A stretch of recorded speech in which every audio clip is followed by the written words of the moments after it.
What is going on, Swoopers? Welcome back to another episode of Swoop. In this episode, we'll be doing the first preview for season 2022 when we take on Hawthorn in the first practice game.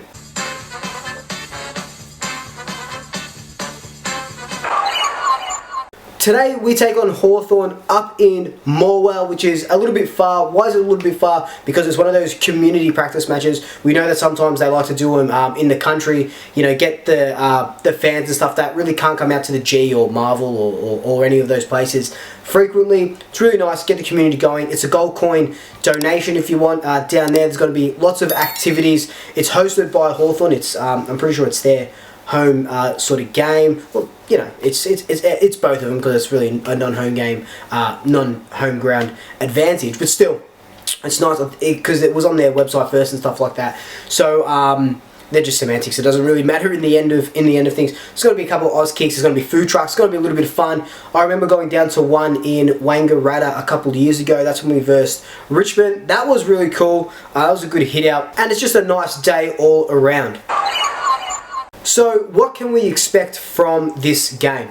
We can expect 6 terms from Collingwood and Hawthorn. Why do I call it terms? Because we can't really say 6 quarters because a quarter is obviously one of 4 and you can't have 6 quarters in a game of football.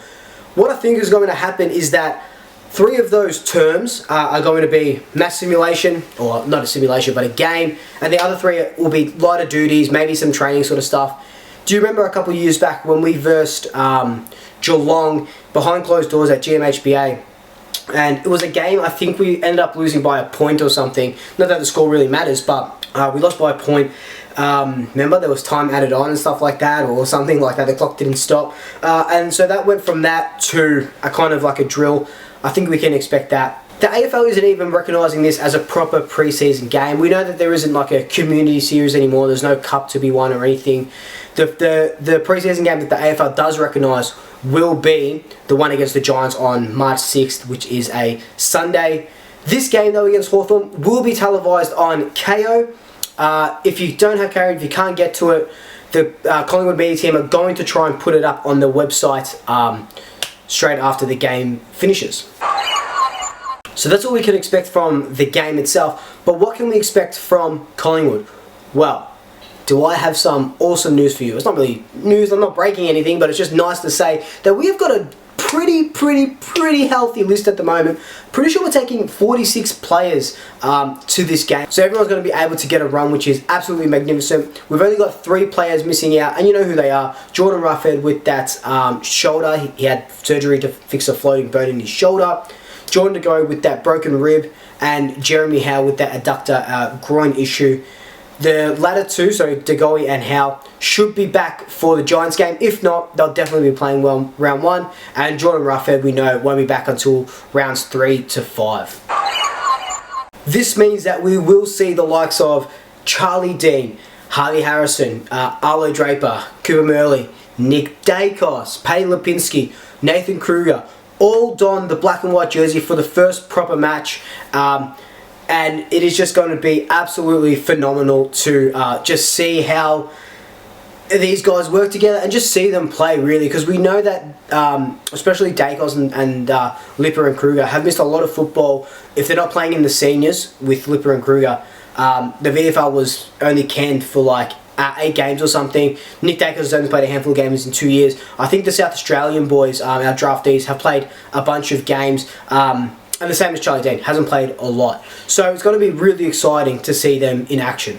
What I am most excited for, though, is how Craig McRae is setting up the boys, that sort of fast ball movement, that fast transition that we saw in the intra-club match, and I've been seeing in videos from training and stuff, how that goes against a team that is kind of on the same level as us. They've got a new coach in Sam Mitchell.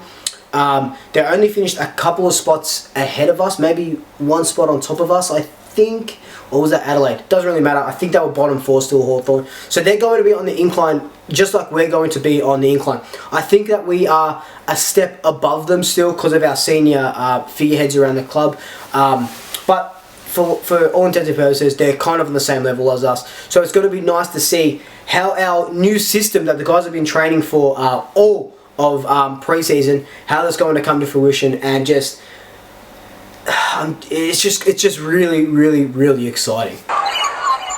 I'm honestly not really caring about if we win or we lose this. Look, obviously you want to win all the games that you play. That's a given. What I do want to see though, like I just said, I just want to see our systems and how they're going to work. I don't expect us to go out there and everyone has got to know what to do all the time.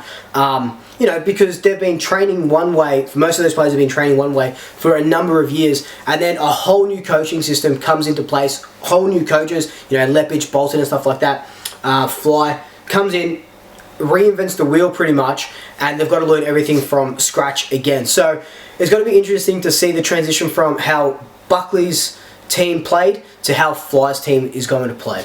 I'm most excited, obviously, to see Nick Dacos. I don't really have to mention that because, obviously, it's Nick Dacos. Pat Lipinski, I really want him to have a good crack at it. He's been training the house down. Everyone trains the house down in preseason. But the way he can find the ball, I think it was Jack Magin in one of those videos that the media team do, said that we got him for a bag of chips, and it's an absolute steal. He's right. I want to see Mason Cox do really well. Hopefully he gets to wear his prescription goggles. That'll be good. And look, I just want the boys to just go out there and just play like, not without a care in the world, but what am I trying to say? I just want to see us play with that freedom, play with that movement, play with that speed that we know that Collingwood has. I want to see a new Collingwood brand of football, one where we're not scared to take the game on, we're not scared to create a contest, we're not kicking back, and the likes of Jack Crisp, Isaac Quaynor on the half-back line, Nick Dacos when he's there, Scott Pendlebury as a half-backer now. I'd love to see how he lines up on, the quicker guys that are going to be on the forward flanks. It's a lot of experimenting. And I can't wait to pick it apart in our match review. Look, I just want to keep the first preview nice and short. There's not really much to talk about. There's not really much to go on. I'm going to be there at Morwell. I'm going to be doing a vlog. So if you can get down, if you see me, come say a hi. I'll get you on camera if you give me consent and stuff. It'll be a little bit of fun. But until then, let me know your thoughts down below. Do you think we're going to win? What are you so excited to see? What do you want to see more of?